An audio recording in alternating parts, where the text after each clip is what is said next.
Republican advisor explains Trump won't need violence in 2024 because election can be manipulated. U.S. midterm elections, 5 states to vote on slavery loophole. Imran Khan disqualified from holding office for 5 years, Pakistan's election commission rules. Sudan's schools, 7 million children without education. Early detection crucial for breast cancer management, say experts. Researchers look to unravel story of Islamic glass found in Scottish castle.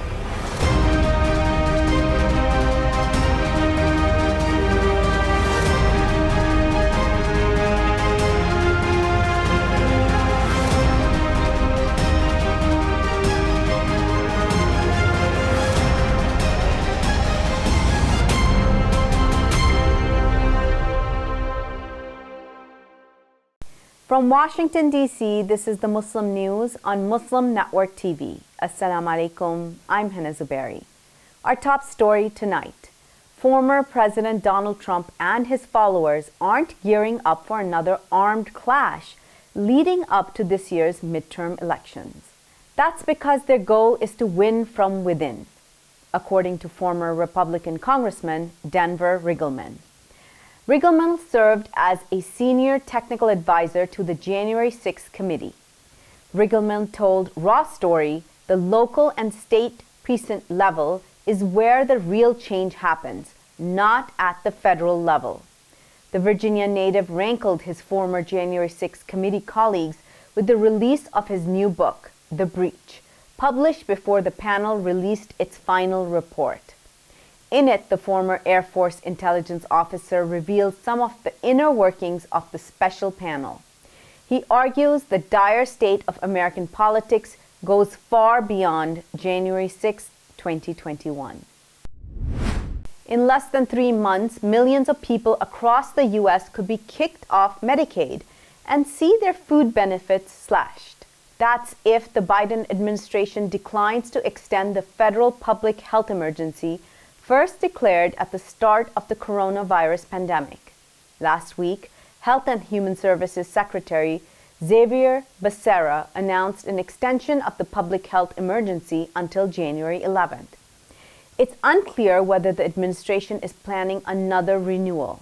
Millions of households are concerned about health coverage and supplemental nutrition assistance program benefits. More than 40 million people across the U.S. currently are receiving SNAP benefits, and around 90 million are on Medicaid or the Children's Health Insurance Program. Voters in 5 states will soon decide whether to close loopholes that led to proliferation of a form of slavery, forced labor by people convicted of certain crimes. None of the proposals would force immediate changes inside the state's prisons. They could, however, lead to legal challenges related to how they use prison labor. The effort is part of a national push to amend the 13th Amendment to the U.S. Constitution. This bans enslavement or involuntary servitude except as a form of criminal punishment. That exception has permitted the exploitation of work performed by convicted felons. Nearly 20 states have constitutions that include language permitting slavery and involuntary servitude as criminal punishments. In 2018, Colorado became the first to remove the language from the founding frameworks by ballot measure. Nebraska and Utah followed 2 years later. In November, versions of the question went before voters in Alabama, Louisiana, Oregon, Tennessee, and Vermont. Prosecutors revealed messages showing Oath Keepers leader Stewart Rhodes' state of mind in the days leading up to the January 6, 2021 riot at the U.S. Capitol, Politico reports. The right-wing militia leader reveled in conspiracy theories and false claims about the 2020 election. He was reportedly upset that then-President Donald Trump had not invoked the Insurrection Act. Rhodes felt that would enable his group to take action and prevent the 2020 election results from being certified. Rhodes and 4 other Oath Keeper members are facing seditious conspiracy charges related to their role in the Capitol riot. Vandalism at Toronto area mosque signals an escalation of Islamophobia, the National Council of Canadian Muslims warned Thursday. The attack stems from unfounded allegations that the mosque is an agent of the Iranian government, the council said. Last week, the Imam Mahdi Islamic Center in Thornhill was vandalized with hate-motivated graffiti written in Farsi. The mosque has also received bomb threats and worshippers have been threatened, the council said. It is amongst hundreds of examples of anti-Muslim incidents across Canada sparked by anti-government demonstrations in Iran. Protests there have heightened after a woman was arrested for allegedly violating the country's dress code and died in police custody last month. The council said Canada's Muslims have been the victims of more than 1,000 Islamophobic messages on Twitter alone. Uganda's Finance Trust Bank on Thursday launched the country's first Islamic Sharia-compliant account called Trust Halal. Prominent Muslim personalities attended the launch event in the nation's capital, Kampala. Percy Lubega, head of business development at the bank, said that the savings account is for individuals and businesses. Haria Nakawunda, bank managing director, said the account does not charge interest on money clients borrow from the bank. He added Sharia-compliant banking is not only for Muslims but for all humanity. Haj Karim Kalisa, a prominent businessman in the country, was the guest of honor. In July, the country's cabinet approved a law allowing commercial banks to offer Islamic banking so low-income people have wider access to credit. Former Prime Minister of Pakistan disqualified from holding office. Details after the break. Stay tuned and we'll be right back after these messages.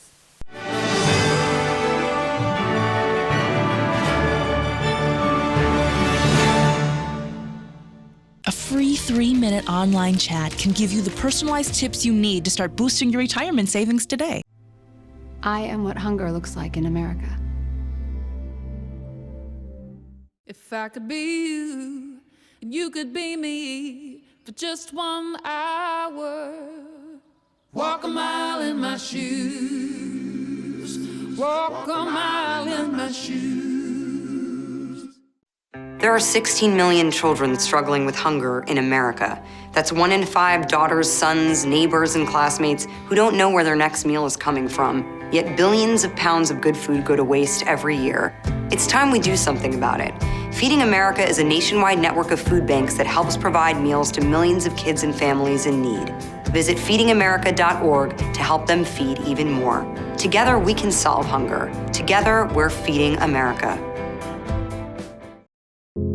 We are Justice for All. Headquartered in the heart of downtown Chicago, Justice for All is a global humanitarian initiative dedicated to raising awareness for human rights concerns impacting vulnerable minority groups. Our diverse team of staff and volunteers, led by Imam Malik Mujahid, work tirelessly to help Justice for All achieve their goals.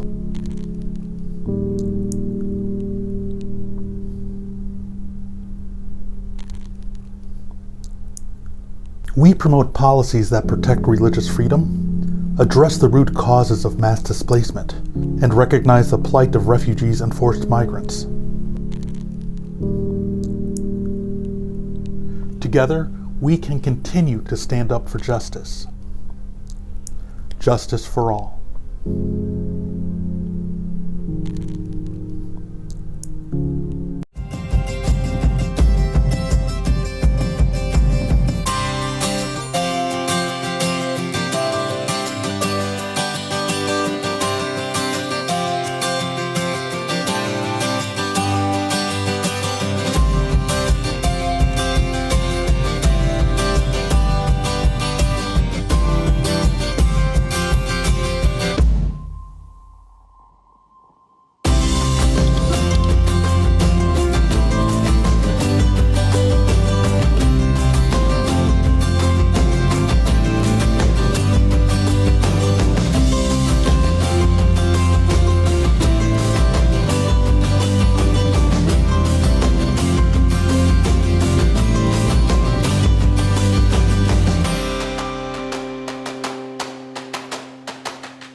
To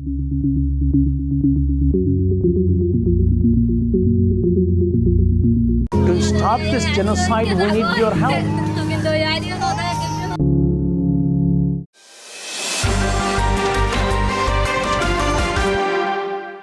Welcome back.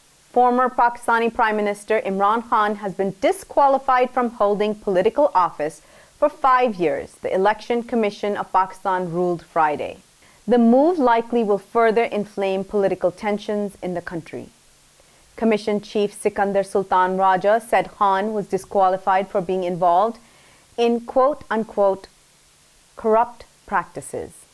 The commission said its decision was based on grounds that Khan had made false statements regarding the declaration of the sale of gifts sent to him by the leaders of Saudi Arabia and Dubai while in office. Such an offense is illegal under the country's constitution. There was a heavy police presence outside the Election Commission office in Islamabad Friday in anticipation of protests by Khan's supporters. A special segment is coming up later tonight, so keep watching Muslim News. In a major development, Pakistan got off the Financial Action Task Force FATF list of countries under increased monitoring, also known as the Grey List. After a 2-day session, President of the Global Financial Watchdog, T. Raja Kumar, acknowledged the country's progress in fully complying with a 34-point action plan. In a tweet, Foreign Minister of Pakistan, Bilawal Bhutto Zardari, congratulated the nations for being removed from the list. Pakistan has been on the list since June 2018 for deficiencies in its system to curb money laundering and terror financing. Despite widespread criticism, Israeli intelligence agency Mossad continues to conduct missions abroad targeting Palestinians, according to news reports. 6 Mossad operations were identified in Malaysia, according to a local daily. One such operation failed when local authorities rushed to rescue a Palestinian abducted by alleged Mossad operatives. Malaysian daily news Straits Times warned Wednesday that Mossad, with tentacles in the country, may strike again at their targets at the next available opportunity. The agency recruited and used local assets to hunt down 2 high-value Palestinian targets and abducted one of them from the streets of Kuala Lumpur on September 28, according to news reports. The unnamed Palestinian victim was a computer programmer from Raza. He was forced into a car and driven to the outskirts of the capital for interrogation. Malaysian police rescued the man who was being interrogated by 2 Israeli men via a video call. World Health Organization officials in Turkey emphasized the significance of early detection and timely diagnosis of breast cancer. As the world marks Breast Cancer Awareness Month in October, Italy's embassy in Ankara organized an awareness workshop. WHO Turkey head Dr. Batyar Bardikchev said the Turkish Ministry of Health, national experts, academics, and the Italian embassy supported the event. He said early detection, timely diagnosis, and comprehensive breast cancer management were discussed during the workshop. Bardikchev said women should get screened for breast cancer starting at age 40. However, women who have a family history of breast cancer are at a higher risk, so early screening and checkups are recommended, he added. The United Nations Children's Fund confirmed 6.9 million Sudanese children do not attend school. That means 1 out of every 3 school-aged child in the country does not receive an education. Meanwhile, another 12 million children do not receive a quality education. Lack of teachers and the degradation of infrastructure among the reasons. UNICEF has called for securing an environment that enables children to receive an education. Students dropping out of school has led to the spread of illiteracy amongst more than 30% of Sudan's total population of about 40 million people. UNICEF said Sudanese children leave school as a result of worsening social and economic situation, conflicts, and school closures due to COVID-19 pandemic. The only glass of its kind to be found at an archaeological site in Scotland is believed to have been made in Syria, Iraq, or Egypt during the 12th and 13th centuries. These regions were important centers of Islamic glassmaking. The discovered fragments are inscribed with part of the Arabic word for eternal.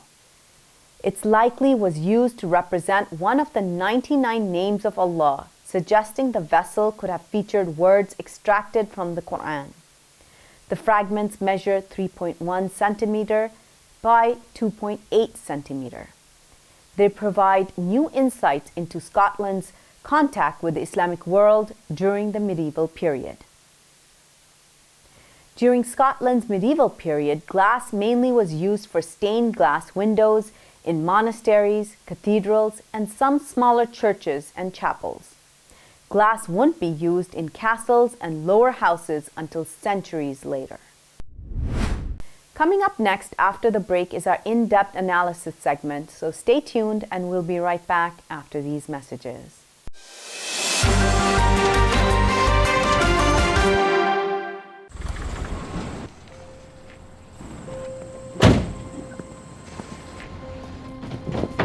Dad, they took over my bedroom. Come on, come on. Okay, Dad. 1, 2, 3.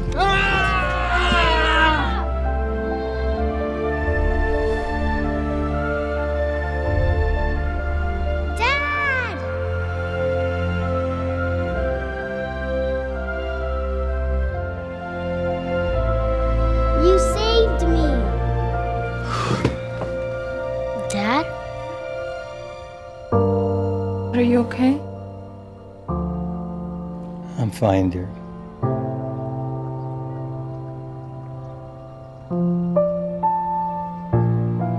Your hero needs you now, and AARP is here to help.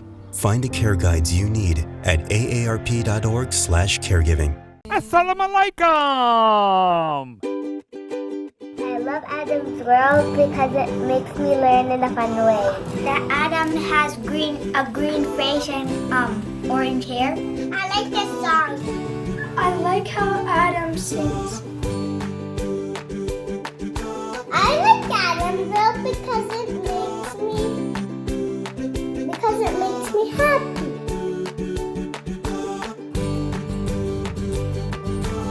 What? No.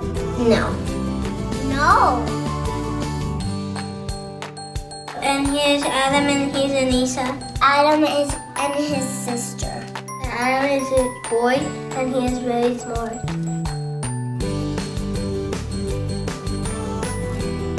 Download the new Adam's World app at adamsworldapp.com and let's help tomorrow's Muslims today.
To stop this genocide, we need your help.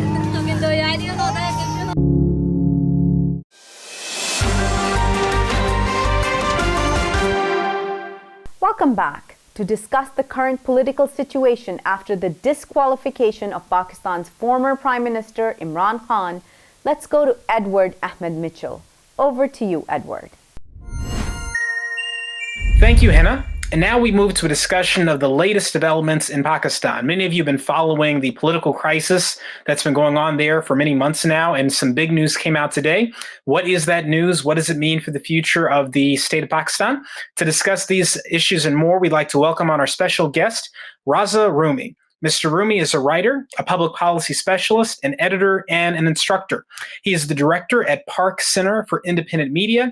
He's an Ithaca College lecturer, and he's the Cornell Jeb E. Brooks School of Public Policy. He works there as well.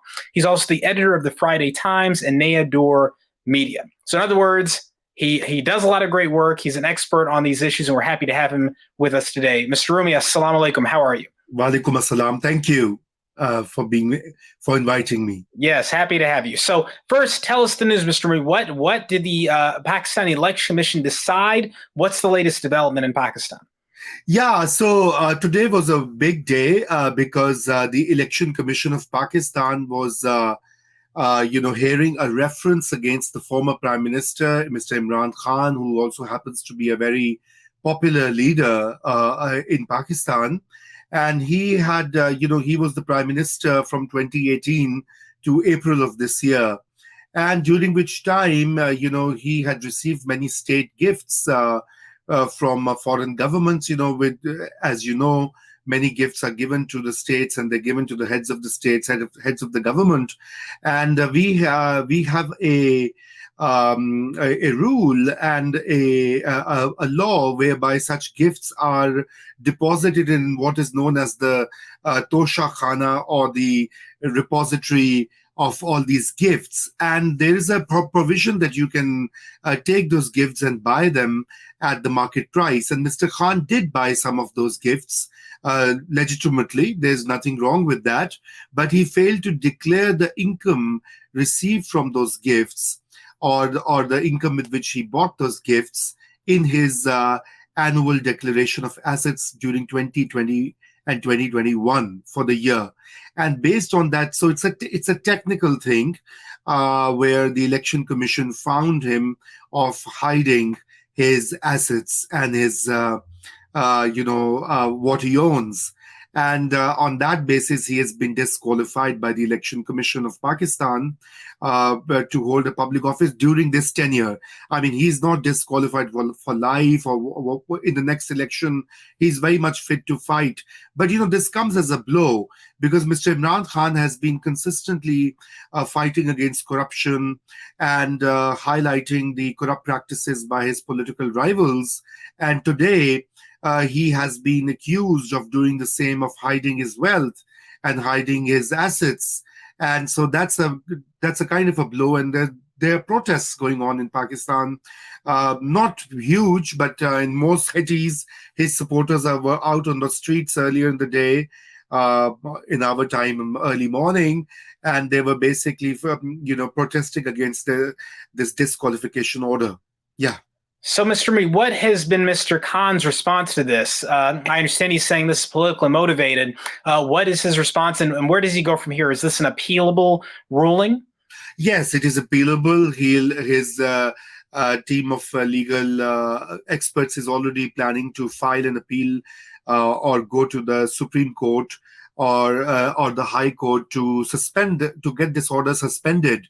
And many lawyers think that this would be suspended because it is, technically speaking, not a big deal if he failed to declare his assets in time. And if there was a problem, apparently there's a mandatory time within which you have to file such a reference. So that was there was a delay over there. But having said that, it is most likely that this order would be either reversed or stayed by a court. But these things are political. They have political reverberations, and that's what's happening here. Gotcha. So give it back up a little bit, Mr. Amin. Tell us what is the impetus for this political crisis between former Prime Minister Khan and his political rivals? What has been going on over the past year that has kind of built up to this moment for those who have been following the crisis? Yeah, so Mr. Khan, the thing is that Mr. Khan came to power in 2018, and it was widely believed that he had the support of the Pakistan military that was backing him and, organizing and arranging a political chessboard in his favor. And they largely were doing that. And unfortunately, this created a huge polarizing effect in the country where his rivals said that he had been selected and not elected. And there was a constant tug of war between Mr. Khan and his political rivals throughout his tenure as the prime minister. But as prime minister, he was also not extremely competent. It was his first time in office, and he had many many a team member who were inexperienced in governance. So he made a lot of blunders, and the economic situation was pretty down. And most importantly, Pakistan's foreign relations with countries like the US, Saudi Arabia, China were affected by his policies or his statements or the kind of view he takes. You see, he is from the populist nationalist worldview, just like Mr. Trump or Erdogan in Turkey or other populists who are always kind of more inward looking and make grandstanding gestures towards outsiders or the foreign governments. And the military then stopped its backing somewhere last year, and which gave the opposition a chance to bring him down through a vote of no confidence in the parliament. Now, Mr. Khan said that that vote of no confidence was engineered, and the military, which is also known as the establishment in Pakistan's political lexicon, had orchestrated his ouster. So in April, he was no longer the prime minister from the 10th of April, and then he has been, undertaking huge rallies and lots of social media activism against the military as well as his political rivals, saying that he is an honest leader and that he was ousted because his rivals are corrupt, etc., etc. And he's been giving a pushback to the army as well. And this decision, today's Election Commission disqualification, comes in the wake of this political rising political temperature, where many see that, this move is to teach him a lesson by the powerful institutions, unelected institutions in Pakistan. Fascinating. Well, it's interesting, Mr. because we often hear, Western pundits commenting on political instability in certain countries in the East. But what you're describing to me sounds very similar to what's happening in Britain with their change of prime ministers over and over again over the past year, and even the United States, when we've had all sorts of chaos related to elections. So totally. I mean, what's happening with the January 6 hearings? Trump being summoned by the committee, Congress committee, Trump's grandstanding. It's not too different. It's actually, you are very right in saying these are identical political moves going on in all these countries that you named. Yeah.